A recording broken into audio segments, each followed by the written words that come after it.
এবং কোठी না কোठी परिवार को नष्ट कर दिया जाउछि कोठी ना कोठी सामाजिक व्यवस्था पर गोटे क्वेश्चन सृष्टि होछि जोठी भारत स्वाधीनतार आमे जदि कहबा ये देश प्रेमी हेइथिबो यह संपूर्ण भाव असंभव इनटा घर भितर पहुंची घर लोक मान बंद कर झील को बाडे आमर आपण मैंने जानते कौ प्रकार मार जो घरे जानीदे जो झील अलग जगह कौटी घर लोक माने बिना परमिशन अलग जगह मैरेज करुच्ची जो प्रकार माड हम झील मानक मैंने जानते भल कि जो जाना कथा प्रथम द्वितीय हाथी घोड़ा जो साप बेंग सब रोच ठीक तार अपोजिट पटे अर्थात तार पूरा सामना पटे मु रोच आपण मैंने आसवे।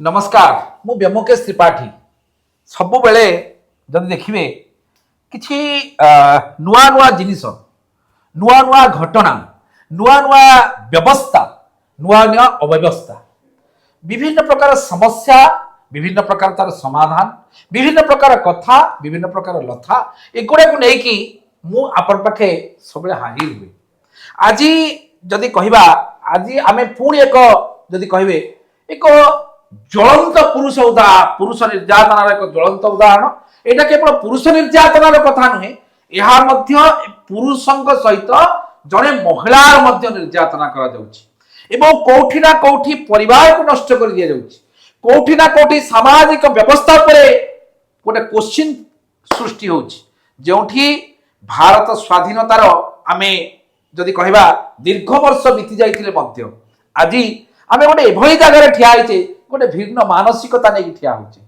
जो माने भल काम करिया को चाहउछंती कोठी ना कोठी समाज ताको प्रोटेक्ट करूछि कोठी ना कोठी आज मध्य जदि कहबे देखंतु भारत पाकिस्तान युद्ध हैला ये युद्ध रे जे मुख्य भूमिका ग्रहण कले अर्थात जे पायलट थिले अर्थात जे ताको चलाउथिले सी जने मुसलमान लोक थिले एठी जदि कहबे ए देश रे बलिदान पाई केवल हिंदू लोकंकर अवदान हुए अनेक जगह मुसलमान लोक मानकर मध्य अवदान रहुछि प्रति जगह जेते आमे आलोचना करूचे प्रति जगह महिला माने ठीक नुहंती प्रति जगह पुरुष माने मध्य ठीक नुहंती प्रति जगह देशभक्ति पाई अनेक हिंदू माने ठीक नुहंती प्रति जगह मुसलमान माने ठीक नुहंती तेणु आमे केते बेला हेले भाबी परिबा नाही जे ये लोकटी गोटे मुसलमान लोक ये देशद्रोही हेइथिबो ये जड़े हिंदू लोक ये देश प्रेमी हेइथिबो यह संपूर्ण भाव असंभव ये होची लोक मानकर चिंताधारा ये होची लोक मानकर मानसिकता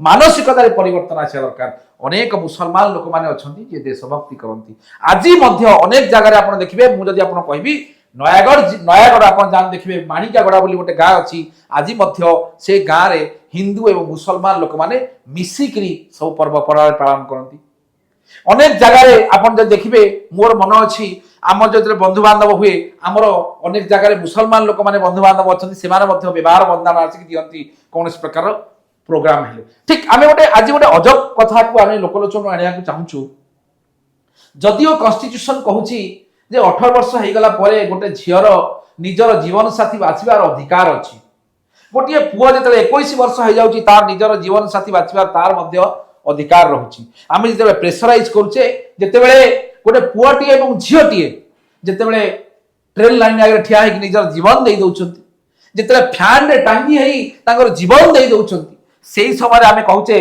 आहा केड़े कौलिया बयस जोड़े छुआ ये दुनिया चलीगले ठीक एभली एक घटना को लेकिन आम आज उपस्थापन करूँ अल्प दिन पूर्व जदि कहे जड़े जदि कौन से थानाटा ना मन पड़नी केन्द्रापड़ा ना कौन से जड़े नर्स महिला आत्महत्या करथिले एवं तांकर पुरुष बंधु मध्य गोटे घरे से दिजन जाक रसी दे आत्महत्या करथिले जीवन दे देथिले ठीक सेही भली भाबरे एक निछक सत्य घटना आमे आज आम पाखरे आज से माने पहुंचीचंती एवं परिशेष में गोटे जिनस कहबी आज मध्य डिक्लेयर करबी आ गोटे बहुत बड़ कथा तेणु आज आमे प्रथमे जानिबा आज घटनाटी कौन घटनाटी एभली निमापड़ा अंचल घटना पुरी जिल्लार पुओ एवं झियो हिंदू घर झील मुसलमान घर पुओ एमाने दिजन को भल पाइले एवं दिजन जाक सहित जीवन कटाई शपथ पाठ कले एवं जितेबाला झीर बयस 18 वर्ष अधिक हो गला से माने ମ୍ୟାରେଜ ରେଜିଷ୍ଟ୍ରେସନ କରିବା ପାଇଁ ମଧ୍ୟ ଆପ୍ଲାଏ କଲେ। କିନ୍ତୁ ଦୈବାତ କ'ଣ ହେଇଛି ନା ଝିଅର ଯୋଉ ଆଧାର କାର୍ଡଟି ଥିଲା, ଆଧାର କାର୍ଡଟିର ଯୋଉ ମୋବାଇଲ ଲିଙ୍କଟା ଥିଲା ସିଏ ବାପାଙ୍କର ନା ଦାଦାଙ୍କର କାହାର ଗୋଟେ ଥିଲା। ଯେତେବେଳେ ଝିଅଟିର ଆଧାର କାର୍ଡଟା ବଡ଼ ଯେତେବେଳେ ମ୍ୟାରେଜ ଡେଟ୍ ଆସିଛି ସେ ଲିଙ୍କଟା ଘର ଭିତରେ ପହଞ୍ଚିଛି, ଘର ଲୋକମାନେ ତାକୁ ବନ୍ଦ କରିଛନ୍ତି, ଝିଅକୁ ବାଡେଇଛନ୍ତି। ଆମର ଆପଣମାନେ ଜାଣିଛନ୍ତି କୋଉ ପ୍ରକାର ମାଡ଼, ଯେତେବେଳେ ଘରେ ଜାଣିଦେବେ ଯେତେବେଳେ ଝିଅ ଅଲଗା ଜାଗାରେ କୋଉଠି ଘର ଲୋକଙ୍କର ମାନେ ବିନା ପରମିଶନରେ ଅଲଗା ଜାଗାରେ ମ୍ୟାରେଜ କରୁଛି ଯୋଉ ପ୍ରକାର ମାଡ଼ ହବ ଝିଅମାନଙ୍କୁ ସେଟା ଆପଣମାନେ ଜାଣିଛନ୍ତି ଭଲ କି, ଯୋଉମାନେ ଜାଣିବା କଥା। ପ୍ରଥମ କଥା। ଦ୍ୱିତୀୟ କଥା, ଝିଅଟି ସେଠୁ କ'ଣ କରିଛି, ପୁଅକୁ କହିଛି ଯେ ଆମ ଘରେ ପ୍ରବଳ ଉତ୍ତମ ମଧ୍ୟମ ଉପରେ ହେଲାଣି, ଯଦି ମତେ ନେଇକି ଯିବା କଥା ଯା, ନହେଲେ ମୁଁ ବର୍ତ୍ତମାନ ମରିବି। ପୁଅଟି ଯେହେତୁ ତାକୁ ପ୍ରେମ କରୁଥିଲା, ଦୀର୍ଘ ବର୍ଷର ପ୍ରେମ ଅଛି ଏବଂ ଦି ଜଣ ଯାକ କୋଉଠି ନା କୋଉଠି ଭଲ ପାଉଛନ୍ତି ମ୍ୟାରେଜ କରିବା ପାଇଁ, ପୁଅ ଘରେ ଏ କଥା କହିଛି। ଘର ଲୋକ କହିଛନ୍ତି ନାଇଁ ନାଇଁ ତୋର ବୟସ ହେଇନି, ତୁ ବଡ଼ ପିଲା ହେଇନୁ, ଛୋଟ ପିଲା, ଏଗୁଡ଼ା ସବୁ ଧନ୍ଦାରେ ନା ପଶନା। ତାକୁ ଘରେ ବୁଝେଇଛନ୍ତି। ସେ ଦେଖିଲା କେହି କୁଆଡ଼େ ନାହାନ୍ତି, ମୁଁ ଆକୁ ଭଗେଇକି ନେଇକି ଯିବା ଦରକାର। ଘରେ ଥିଲା ତାଙ୍କର ଗୋଟେ ଗାଡ଼ି, ସେଇ ଗାଡ଼ିକି ଲୁଚିକି ନେଇକି ପୁଅ ଯାଇଛି, ଝିଅକୁ ଡାକିଛି, ଝିଅ ଆସିଛି, ପୁଅ ଝିଅ ଫେରାର ଧୀରେ ଧୀରେ ଯାଇକି କୋଉଠି ଟାଟାରେ ପହଞ୍ଚିଛନ୍ତି। ଆ ଭିତରେ ପୋଲିସ ତାର ୟୁଟିଲାଇଜ କରିଛି, ମିସୟୁଟିଲାଇଜ କରିଛି ଦ ପାୱାର। ଯୋଉ ପୁଅର ଯିଏ ଦି ଭାଇ ଅଛନ୍ତି ତାଙ୍କୁ କୋଉ ଭଳି ଭାବରେ ଥାନାକୁ ଡକାଗଲା, କ'ଣ କରାଗଲା, ଆମ ପାଖେ ସେ ବ୍ୟକ୍ତି ଅଛନ୍ତି। ବର୍ତ୍ତମାନ ସେଇ ଯୋଉ ବ୍ୟକ୍ତି ଅଛନ୍ତି, ଆପଣ ମୁଁ କ୍ୟାମେରାମ୍ୟାନଙ୍କୁ କହିବି, ରିକ୍ୱେଷ୍ଟ କରିବି, ତାଙ୍କର ବର୍ତ୍ତମାନ ବାଡ଼େଇକି କୋଉ ଭାବରେ ଝିଅର ପରିବାର ଲୋକ ଏବଂ ତାଙ୍କର ବନ୍ଧୁବାନ୍ଧବ ବାଡ଼େଇକି ତାକୁ ଏମ୍ସ ହସ୍ପିଟାଲରେ, କେତେ ଦିନ ଆପଣ ଟ୍ରିଟମେଣ୍ଟ ହେଉଥିଲେ ଏମ୍ସରେ? ଟୋଟାଲ ମାସେ, 1 ମାସ କାଳ ଏମ୍ସ ହସ୍ପିଟାଲ ଟ୍ରିଟମେଣ୍ଟ ହେଇ ବର୍ତ୍ତମାନ ଯଦି କହିବେ ବର୍ତ୍ତମାନ ମଧ୍ୟ ସେ ଠିକ ସେ ଚାଲି ପାରୁନାହାନ୍ତି, ଗୋଡ଼ ବର୍ତ୍ତମାନ ଅସୁବିଧା। ବର୍ତ୍ତମାନ ଏଇ ଯୋଉ ଏଇଟା କୁହାଯାଉଛି ୱାକର ଧରି ସେ ବର୍ତ୍ତମାନ ଚାଲୁଛନ୍ତି। ଆପଣ ଦେଖନ୍ତୁ କୋଉ ଅବସ୍ଥା। ପ୍ରେମ କଲା କିଏ, ମାଡ଼ ଖାଇଲା କିଏ, କ'ଣ ଲାଭ ମିଳିଲା ଆଜିରୁ, କ'ଣ ବି ଲାଭ ଆଗକୁ ମିଳିବ, ଆମେ ଡିସ୍କସନ କରିବା। ଆଜି ସେ ବ୍ୟକ୍ତି ଆମ ପାଖେ ହଟ୍ ସିଟ୍ରେ ବସିଛନ୍ତି ଏବଂ ସବୁଠାରୁ ମୁଁ ତାଙ୍କୁ ଧନ୍ୟବାଦ ଦେବି, ଆମର ଯୋଉ ହଟ୍ ସିଟ୍ରେ ବସିବା ପାଇଁ, ତାଙ୍କର ପ୍ରୋବ୍ଲେମକୁ ଲୋକଲୋଚନକୁ ଆଣିବା ପାଇଁ ସେ ଆମ କଥାରେ ଏଗ୍ରି ହେଇଛନ୍ତି। ଆଜି ଆମ ପାଖେ ବସିଛନ୍ତି, ଆମେ ଆଲୋଚନା କରିବା। ଆଚ୍ଛା ବ୍ୟକ୍ତି ବାବୁ, ଆମେ ଆପଣଙ୍କ ନାଁ ଗାଁ ଠିକଣା ଜାଣିବାକୁ ଚାହୁଁ, ଆପଣ ଖାଲି ଏରିଆଟା କୁହନ୍ତୁ, କୋଉ ଜିଲ୍ଲାର ଲୋକ ଆପଣ? ଆମେ ପୁରୀ ଜିଲ୍ଲାର ଲୋକ। କ'ଣ ଆକ୍ଚୁଆଲି ମ୍ୟାଟରଟା ହେଇଥିଲା, ଭାଇ କ'ଣ ପାଇଁ ପ୍ରେମ, ଭାଇର ସେ ଯୋଉ ଝିଅ ସହିତ କେତେ ବର୍ଷର ପ୍ରେମ କାହାଣୀ? 8 ବର୍ଷ ଧରି ପ୍ରେମ କରୁଥିଲେ। ଆଚ୍ଛା, 8 ବର୍ଷ ପରେ ସେମାନେ ଡିସିସନ ନେଲେ ମ୍ୟାରେଜ କରିବା ପାଇଁ। 18 କ୍ରସ ହେଲା ପରେ, 18 ବର୍ଷ କେତେ ମାସ ହେଇଥିଲା ସେ ଝିଅକୁ? 2 ମାସ। ଆପଣଙ୍କ ପାଖେ କିଛି ଏଭିଡେନ୍ସ ଅଛି? ଅଛି ଘରେ ଅଛି। କ'ଣ ଏଭିଡେନ୍ସ ଆପଣଙ୍କ ପାଖେ ଅଛି? ଝିଅର ଆଧାର କାର୍ଡ ଅଛି, ସାର୍ଟିଫିକେଟ ଅଛି, ମାଟ୍ରିକ ସାର୍ଟିଫିକେଟ। ଯଦି ମୁଁ ଆପଣଙ୍କୁ ଏଠି କହି ରଖେ, ମାନ୍ୟବର ସୁପ୍ରିମକୋର୍ଟ 2009 ମସିହାରେ କହିଛନ୍ତି ଯେ କେବଳ ମାଟ୍ରିକ ସାର୍ଟିଫିକେଟ ହିଁ ମାନେ ସର୍ବଶେଷ, ଯୋଉଟା କି ଗୋଟେ ଲୋକର ଡେଟ୍ ଅଫ ବାର୍ଥକୁ ପ୍ରମାଣ କରିବା ପାଇଁ କେବଳ ମାଟ୍ରିକ ସାର୍ଟିଫିକେଟ ହେଉଛି ସବୁଠାରୁ ଲାଟେଷ୍ଟ, ଯୋଉଟା ଝିଅ ପାଖରେ ଅଛି ଏବଂ ତାକୁ 18 ବର୍ଷରୁ ଅଧିକା ହେଇସାରିଛି, 18 ବର୍ଷ 2 ମାସ। ତେଣୁ ଆଚ୍ଛା, ପୁଅର ବୟସ, ଆପଣଙ୍କ ଭାଇର ବୟସ କେତେ ଥିଲା? ତାର 30 ବର୍ଷ। 30 ବର୍ଷ ବୟସ ହେଇଯାଇଛି, କିଛି ଅସୁବିଧା ନାହିଁ। ଝିଅର ବୟସ 18 ପ୍ଲସ୍ ଅଛି ଏବଂ ପୁଅର ବୟସ ମଧ୍ୟ 30 ହେଇସାରିଛି ଏବଂ ସେମାନଙ୍କର ମ୍ୟାରେଜ ହେଇଯାଇଛି। ଆପଣ ଯେତେବେଳେ ସେମାନେ ଘରୁ ବାପା ଲୁଚିକି ପଳେଇଲେ, ଘରୁ ଆପଣଙ୍କ ଘରୁ କିଛି ପଇସା ପତ୍ର ପୁଅ ନେଇକି ପଳେଇଲା ଲୁଚିକି, ନା କ'ଣ କରୁଥିଲା?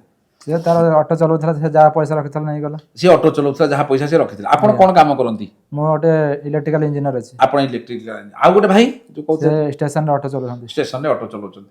ସମସ୍ତେ ତାମାନେ କୋଉଠି ନା କୋଉଠି ଗୋଟେ ଏନଗେଜମେଣ୍ଟ ଅଛନ୍ତି, ସମସ୍ତେ ଅଛନ୍ତି। ସେ ଭାଇ ତାଙ୍କୁ ନେଇକି ପଳେଇଲେ। ଆପଣ ଯେତେବେଳେ ସେମାନେ ତାଙ୍କୁ ନେଇକି ପଳେଇଲେ, ଆପଣଙ୍କୁ ପୋଲିସ ଆସି କ'ଣ କହିକି ଉଠେଇକି ନେଲା ଘରୁ? ପୋଲିସ କହିଲା ତମ ଭାଇ ଝିଅକୁ ନେଇ ପଳେଇଛି, ଚାଲ ଇନକ୍ୱାରି ଅଛି, ଚାଲ। ଆପଣ ତ କହିଥିବେ ଯେ ତାର ବୟସ ହେଇଯାଇଥିଲା ବୋଲି ସେ ଝିଅର? ହଁ, ଝିଅ ବୟସ ନା, ଚାଲ ତମକୁ ନେଇକି ଯିବାକୁ ପଡିବ, ଆଉ ଉପରୁ ପ୍ରେସର ଅଛି ବୋଲି କହିକି ନେଇକି ଗଲେ। ଆଚ୍ଛା, ଆପଣ ଥାନାରେ ଗଲେ ପାଟିତୁଣ୍ଡ କଲେ କି ଗାଳି ବନ୍ଦ? ନା, ପାଟିତୁଣ୍ଡ କଲେନି, କହିଲେ ତମେ 2 ଜଣ ଭଗେଇଛ, ତମେ ଝିଅକୁ ଆଣିକି ଦିଅ, ନହେଲେ ବହୁତ ଅସୁବିଧା ହବ। ତାପରେ କ'ଣ କଲେ ଆପଣ? ଆମେ ତାପରେ ଇନକ୍ୱାରି ଫୋନରେ ସବୁଆଡେ ହ୍ୱାଟ୍ସଆପ୍ ସବୁଥିରେ ପଠେଇଲୁ ମେସେଜ, ହ୍ୱାଟ୍ସଆପ୍, ଇନଷ୍ଟାଗ୍ରାମ, ଫେସବୁକ୍ ସବୁଥିରେ ମେସେଜ ପଠେଇଲୁ ଝିଅ ପୁଅ ଉଭୟକୁ। ଆମର ଯେତେ ଭଉଣୀ ସବୁ ଥିଲେ ସମସ୍ତେ ପଠେଇଲେ, ସେ ତାର ସୁଇଚ୍ ଅଫ୍। ମେସେଜ ପଠେଇଲୁ, ଯୋଉଠି ଅଛି ସେଠି ସରେଣ୍ଡର କରିଯା, ଏମାନେ RSS ବଜରଙ୍ଗ ଦଳ ଲୋକଙ୍କୁ ନେଇକି ଆସିଲେ ଆମ ଘର ପୋଡ଼ିଦେବୁ, ଆମ ଘର ଲୋକଙ୍କୁ ପୋଡ଼ିଦେବୁ, ଜୀବନରେ ମାରିଦେବୁ, ବସ୍ତି ପୋଡ଼ିଦେବୁ, ଏମିତି ସବୁ ଧମକି ଦେଲେ। ତାହେଲେ ସେ ପୁଅ ଏସବୁ କଥା ଶୁଣିକି ସେ ଯୋଉଠି ଥିଲା ଟାଟାରେ, ସେ ଟାଟାରେ ଯାଇକି ସେ ସେଠି ସରେଣ୍ଡର କଲା ଥାନାରେ। ସରେଣ୍ଡର, ଥାନା ବାଲା କହିଲେ ତମେ ଏଠି ସରେଣ୍ଡର କରିଦିଅ, ଆଉ ତମ ମାନେ ନିଆପଡ଼ା ଥାନା ପୋଲିସ ଆସୁଛି, ତମ ଘର ଲୋକ ଆସନ୍ତି, ନେଇକି ତମକୁ ଥାନାରେ କୋର୍ଟ ଫରୱାର୍ଡ କଲେ, ତମେ 2 ଜଣ ମ୍ୟାରେଜ କରିବ। ଏମିତି କରି ନେଇକି ଆସିଲେ, କିନ୍ତୁ ଏଠି ଆସିଲା ପରେ କହିଲେ ଯେ ଯଦି ମାଷ୍ଟର ଆଗରେ ବୟାନ ରେକର୍ଡ କରାଯିବ। ଆଚ୍ଛା, ମତେ ଗୋଟେ କଥା କୁହନ୍ତୁ, ଯେତେବେଳେ ଟାଟାରେ ସେମାନେ ସରେଣ୍ଡର କଲେ, ତାପରେ ପୋଲିସ ଗଲା ତାଙ୍କୁ ନେଇକି ଆସିଲା, ଆଚ୍ଛା ଏଠି ତାଙ୍କର ଯୋଉ ମାଷ୍ଟର ଆଗରେ ବୟାନ ରେକର୍ଡ କରାଯାଇଛି? ନା, ବୟାନ ରେକର୍ଡ କରାଯାଇନି। ଆଚ୍ଛା, ଝିଅଟି ବର୍ତ୍ତମାନ କୋଉଠି ଅଛି? ଯେ ଷଷ୍ଠୀ ହୋମରେ ଅଛି ଆମର ପୁରୀରେ। ପୁରୀରେ ଷଷ୍ଠୀ ହୋମ ଅଛି। ଆଚ୍ଛା, ଯଦି ପୁରୀ ଆପଣ ପରା କହୁଥିଲେ ତା ପୂର୍ବରୁ ଆପଣଙ୍କର ବାହାଘର ଫାହାଘର ହେଇଥିଲା ସେଇଠି ଜଣ ତାଙ୍କର? ନା ନା ବାହାଘର ହେଇକି ପଳେଇଥିଲା ନା ଟାଟା। ନା ନା ଆପଣଙ୍କର ଯୋଉ ରୀତିନୀତି ଅନୁସାରେ ଆପଣଙ୍କ ରୀତି ହଁ ଅନୁସାରେ ସେ ବାହାଘର ହେଇଯାଇଛି। କୋଉଠି ବାହାଘର ହେଲା? ନିମାପଡ଼ାରେ ବାହା ହେଇଛି। ନିମାପଡ଼ାରେ ବାହାଘର ହେଇଥିଲା। ଆଚ୍ଛା, ସେ ବର୍ତ୍ତମାନ ଆପଣ ଜାଣିଛନ୍ତି ଯେ ମାଷ୍ଟରଙ୍କ ପାଖରେ କୌଣସି ପ୍ରକାର ବୟାନ ରେକର୍ଡ କରାଯାଇ ନାହିଁ। ନା। ଆଚ୍ଛା, ପୁଅ ଭାଇ ଆପଣଙ୍କର ବର୍ତ୍ତମାନ କୋଉଠି ଅଛି? ଘରେ ଅଛି। ସେ ବି ଘରେ ଅଛି। ଆଜ୍ଞା। ଆଚ୍ଛା, ତାହେଲେ ମୋଟାମୋଟି କଥା ବର୍ତ୍ତମାନ ଆପଣଙ୍କ ବାଡ଼ିକି କାହିଁକି ଗୋଡ଼ ଭାଙ୍ଗିଲେ କିଏ? ଆମ ବାଡ଼ି ଭାଙ୍ଗିଲା ସେ ଝିଅ ରାତି 2ଟାରେ ନେକ୍ସଟ ପୁଣି ଟ୍ରାକ୍ଟର ଆସିଲା ପରେ 10-15 ଦିନ ଭିତରେ ସେ ଝିଅ ରାତି 2ଟାରେ ଉଠିକି ତାଙ୍କ ଘରୁ ଆମ ଘରକୁ ଆସି ରାତି 2ଟାରେ ତାଙ୍କ ଘରେ ସେ ତାକୁ ନେଇ ରଖିଦେଇଥିଲେ। ଆପଣ ମାନେ ଦେଖନ୍ତୁ ଷଷ୍ଠୀ ହୋମରେ ପୁରୀରୁ ଆସିକି ତାଙ୍କ ଘରେ ଥିଲା ସପ୍ତାହ ପରେ। ତାପରେ ସେ ରାତି 2ଟାରେ ଉଠିକି ଆମ ଘରକୁ ଆସିଗଲା। ଆମେ କହିଲେ ତୁ ଚାଲି ଘରଠୁ ତାଙ୍କ ଘରଟା କେତେ ଦୂର? ସେ ହାଫ୍ କିଲୋମିଟର ହବ। ହାଫ୍ କିଲୋମିଟର ହବ। ହଁ, ତାପରେ ଆସିଗଲା ପରେ ଆମେ ବସ୍ତି ବାଲାଙ୍କୁ ଜଣେଇଲୁ। ତାପରେ ଥାନା ବାଲାଙ୍କୁ ଜଣେଇଲୁ ଝିଅକୁ ନେଇ ପଳେଇଯାଅ ନହେଲେ ଝଗଡ଼ା ଲଢ଼େଇ ହବ, ଆମେ ଏସବୁ ଚାହୁଁନୁ ଏସବୁ। କିନ୍ତୁ ସେ ଝିଅ କହିଲା ମୁଁ ଯିବିନି, ପୁଅ କହିଲା ମୁଁ ଛାଡ଼ିବିନି। ଆମେ ଏଥିରେ କ'ଣ ଅଛି? ଆମେ ତାପରେ ଥାନାକୁ ଜଣେଇଲୁ। ଥାନା ବାଲା ଆସିଲେ, କହିଲେ ତମେ ଚାଲ, ଏ ଝିଅକୁ ପୁଅକୁ ଆମେ ନେଇକି ଯାଉଛୁ, ତମେ ଘର ଲୋକ ଆସ, କୋର୍ଟ ଫରୱାର୍ଡ ହବ। ସିଏ ଥାନା ବାଲା ନେଇଗଲେ, ଆମେ ତାଙ୍କ ପଛପଟେ ଟାବରା ଗାଡ଼ି ଯାଉଥିଲୁ। ଇଏ ଯୋଉ ଝିଅର ବାପା ଲୋକ ସିଏ ତାଙ୍କର ଗ୍ୟାଙ୍ଗ ଲୋକଙ୍କୁ ଠିକ କରିକି ମଦ ଫଦ ପିଆଇକି ସେ ଅଧ ବାଟରେ ଆମେ ଜଗିକି ପୁରା ଗ୍ୟାଙ୍ଗ ୱାର କରିକି ଗୋଡ଼ ହାତ ଭାଙ୍ଗିକି ଗାଡ଼ି ଫାଡ଼ି ଭାଙ୍ଗିକି ଆମ ଝିଅ ଭଉଣୀ ମା ସବୁ ବାଡ଼ିଆ ବୁଡ଼ି କରିକି ହସ୍ପିଟାଲ ପଠେଇଦେଲେ। ତାପରେ ସେ ଝିଅକୁ ତାଙ୍କୁ ଥାନାରୁ ନେଇକି ପଳେଇଲେ। ଆମେ ପୁଅକୁ ନେଇ ପଳେଇଲୁ। ଆମେ ତ ମେଡିକାଲ ପଳେଇଲୁ। ଆଉ କେସ୍ କ'ଣ କରିବୁ? କେସ୍ ତ ବଡ଼ ହେଇ କ'ଣ ଦେଲେ କେସ୍ ଦଫା ହାଲକା ଲଗେଇକି ସେ ଏନା ଛାତି ଫୁଲେଇକି ବୁଲୁଛନ୍ତି ଆସାମୀ ଗୁଡ଼ାକ। ତାଙ୍କୁ ଗିରଫତାର ହଉନି। ଆଉ ସେ ଏମିତି ସବୁ ଚାଲିଛି। ବର୍ତ୍ତମାନ ଆପଣ ମାନେ ଆମେ ଶୁଣୁଥିଲେ କୋଉଭଳି ଭାବରେ କଥାଟା ହେଉଛି। ଯେତେବେଳେ ସେମାନେ ଟାଟାରୁ ଆସିଲେ, ଟାଟାରୁ ଆସିଲା ପରେ ପୋଲିସ ତାଙ୍କୁ ପ୍ରଡକ୍ସନ କରିବା କଥା ମାଷ୍ଟରଙ୍କ ପାଖରେ, କିନ୍ତୁ ମାଷ୍ଟରଙ୍କ ପାଖରେ ପ୍ରଡକ୍ସନ କରାଯାଇ ନାହିଁ ଏବଂ ତାଙ୍କ ଝିଅର ମଧ୍ୟ ବୟାନ ରେକର୍ଡ କରାଯାଏ ନାହିଁ। ପ୍ରଥମ କଥା। ଦ୍ୱିତୀୟ କଥା, ତାକୁ ନେଲେ ଷଷ୍ଠୀ ହୋମରେ ରଖାଗଲା। ଷଷ୍ଠୀ ହୋମରେ 7 ଦିନ ଖଣ୍ଡେ ରହିବା ପରେ ଝିଅ ପୁଣି ଆସିଗଲା ତାଙ୍କ ଘରକୁ ନେଇ ଆସିଲେ। ଘରୁ ରାତି 2ଟା ବେଳେ ଉଠିକିରି ଯଦି ଏମାନଙ୍କ ଘରକୁ ଝିଅଟି ପୁଣି ଉଠିକି ପଳେଇ ଆସିଛି, କାହିଁକି କୋଉଠି ନା କୋଉଠି ତାର ଆଜି ମଧ୍ୟ ଉକ୍ତ ପୁଅ ପ୍ରତି ଆଫେକ୍ସନ ରହିଛି, ଭଲ ପାଇବା ରହିଛି ଯଦି ଆପଣ କହିବେ। କିନ୍ତୁ ଏଠି ଥରେ ଚିନ୍ତା କରନ୍ତୁ, ଏଇ ଯୋଉ ପିଲାମାନେ ତାକୁ ନେଇକି ପୋଲିସର କଥାରେ ତାଙ୍କ ଘର ଆପଣମାନେ ତାପରେ ରାତିରେ ପୋଲିସ ତ ଝିଅକୁ ପୁଅକୁ ନେଇଗଲା, ଆପଣମାନେ ରାତିରେ କାହିଁକି ଯାଉଥିଲେ ତାପରେ? ରାତିରେ ନୁହଁ, ସେ ଦିନ ହେଇଯାଇଥିଲା। ଆମେ ଯାଇଥିଲୁ, ସେ କୋର୍ଟ ଫରୱାର୍ଡ ହବ ନା, ଆମେ ଥାନାକୁ ଯାଉଥିଲୁ। ଓହୋ, ଆପଣମାନେ ଯଦି କହିବେ ମାନେ ଯେତେବେଳେ ପୁଅ ଝିଅକୁ ଥାନାକୁ ହ୍ୟାଣ୍ଡ ଓଭର କରାଗଲା, ପୋଲିସ ନେଇଗଲା, ଏମାନେ ଗୋଟେ ତାବେରା ଗାଡ଼ିରେ ଆଙ୍କ ପରିବାର ଲୋକମାନେ ଥାନାକୁ ଯାଉଥିଲେ କୋର୍ଟ ଫରୱାର୍ଡ ହବ ବୋଲି। ଯଦି ଗଲେ ଏମାନଙ୍କୁ ବାଟରେ ଅଟକେଇ ସେମାନଙ୍କ ଗୋଡ଼ ବାଡ଼େଇକିରି ଭାଙ୍ଗି ଗାଡ଼ିଟାକୁ ସମ୍ପୂର୍ଣ୍ଣ ବାଡ଼େଇକି ଭାଙ୍ଗି ଜୀବନରେ ମାରିବା ପାଇଁ ଚେଷ୍ଟା କରିଥିଲେ। ଜୀବନରେ ମାରିଦେବା ପାଇଁ ଯେଉଁ ଚେଷ୍ଟା କରିଥିଲେ, ଏଇଟା କେତେ ଦୂର ସୀମାଚୀନ ଏଇଟା ଆପଣମାନେ କମେଣ୍ଟ ମାଧ୍ୟମରେ ମାନେ ଲେଖନ୍ତୁ। ଆଟଲିଷ୍ଟ ଏଇଟା ସତ କହିଛ। ମୁଁ ଆଜି ଆଉ ଗୋଟେ କଥା ଡିକ୍ଲାର କରୁଛି ଏଠି, ଆପଣମାନେ ଯେଉଁମାନେ ପ୍ରେମ କରୁଛନ୍ତି ଏବଂ ଯେଉଁମାନଙ୍କର ପ୍ରେମ କରିବା କୌଣସି ପ୍ରକାର ପାପ ନୁହେଁ, ଯେଉଁଠି ଆପଣମାନେ ପରିବାରର ବିରୋଧର ଶିକାର ଆପଣମାନେ ହେଉଛନ୍ତି, ଯେଉଁଠି ପରିବାରର ଲୋକମାନେ ବିରୋଧ କରୁଛନ୍ତି ଆପଣମାନଙ୍କୁ, ଏବଂ ଯେଉଁଠି ଆପଣମାନଙ୍କର ପ୍ରକୃତିରେ ବୟସ ହେଇସାରିଛି କିନ୍ତୁ କୌଣସି ପରିସ୍ଥିତିରେ ମଧ୍ୟ ଆପଣ ଦୁଇ ଜଣ ଯାକ କୌଣସି ପ୍ରକାର ଛାଡ଼ିବାର କୌଣସି ଚାନ୍ସ ନାହିଁ ଯଦି ଭାବୁଛନ୍ତି, ତାହେଲେ ମୁଁ ଆପଣଙ୍କୁ ଗୋଟେ ବଢ଼ିଆ ଜିନିଷଟେ କହୁଛି। ଆପଣମାନେ ଆତ୍ମହତ୍ୟା କରିବାର କୌଣସି ଆବଶ୍ୟକତା ନାହିଁ। ଆପଣମାନେ ଲୁଚି ଭାଗି କୁଆଡ଼େ ଫେରାର ହେଇଯିବାର କୌଣସି ଆବଶ୍ୟକତା ନାହିଁ। ମୋର ଏଠି ଘରର ବ୍ୟବସ୍ଥା ଅଛି, ଏଠି ଆଇନର ବ୍ୟବସ୍ଥା ଅଛି। ଆପଣଙ୍କୁ ମୁଁ ରିକ୍ୱେଷ୍ଟ କରିବି ନିଜର ଆଧାର କାର୍ଡ ଏବଂ ମ୍ୟାଟ୍ରିକ୍ ସାର୍ଟିଫିକେଟ୍, ଆଧାର କାର୍ଡ ସହିତ ମ୍ୟାଟ୍ରିକ୍ର ସାର୍ଟିଫିକେଟ୍, ଇଏ ଯୋଡ଼ିକ ଜିନିଷ ଧରି ପୁଅ ଏବଂ ଝିଅ ଉଭୟ ଦୁନିଆରେ କୁଆଡ଼େ ଯିବା ଦରକାର ନାହିଁ। ସିଧା ଆସନ୍ତୁ, ଏଇଠି ଖାଇବା ପିଇବା ରହିବା ସମସ୍ତ ପ୍ରକାର ବ୍ୟବସ୍ଥା ମୁଁ ଏଠି କରିଦେବି। ମାସେ ପରେ ଆପଣଙ୍କୁ ମ୍ୟାରେଜ ସାର୍ଟିଫିକେଟ୍ ଦେବାର ଦାୟିତ୍ୱ ହେଉଛି ମୋର। ଏହା ପୁଣି ସମ୍ପୂର୍ଣ୍ଣ ଫ୍ରି ଅଫ୍ କଷ୍ଟ, କୌଣସି ପ୍ରକାର ଆପଣଙ୍କୁ ପେମେଣ୍ଟ କରିବାକୁ ପଡ଼ିବ ନାହିଁ। ସମ୍ପୂର୍ଣ୍ଣ ମାଗଣାରେ ଆପଣଙ୍କର ମ୍ୟାରେଜ ରେଜିଷ୍ଟ୍ରେସନ ଦାୟିତ୍ୱ ମୋର। ଆପଣଙ୍କର ପୁରା କଣ୍ଟିନ୍ୟୁ ମାସେ ପର୍ଯ୍ୟନ୍ତ ଖାଇବା ପିଇବା ଏବଂ ରହିବା ଦାୟିତ୍ୱ ମଧ୍ୟ ମୋର। ଆପଣମାନେ କୌଣସି ପ୍ରକାର ଭାବରେ କୌଣସି ରଙ୍ଗ ଷ୍ଟେପ୍ ନେବା ଦରକାର ନାହିଁ। ଯଦି ବୟସ ହେଇସାରିଛି, ବିନା 18 ବର୍ଷ ପୂର୍ବରୁ ମ୍ୟାରେଜ ମାଟ୍ରିକ ସାର୍ଟିଫିକେଟ୍ ଏବଂ ପୁଅର 21 ବର୍ଷ, ମୁଁ ଆଉ ଥରେ କହିରହୁଛି ଡକୁମେଣ୍ଟ, କେବଳ ମାଟ୍ରିକ ସାର୍ଟିଫିକେଟ୍ ଯେଉଁଥିରେ ବୟସ ଲେଖା ହେଇଛି ତାର ଅରିଜିନାଲ। ଦ୍ୱିତୀୟ ଜିନିଷ, ଆଧାର କାର୍ଡର କପି, ତା ମଧ୍ୟ ଅରିଜିନାଲ।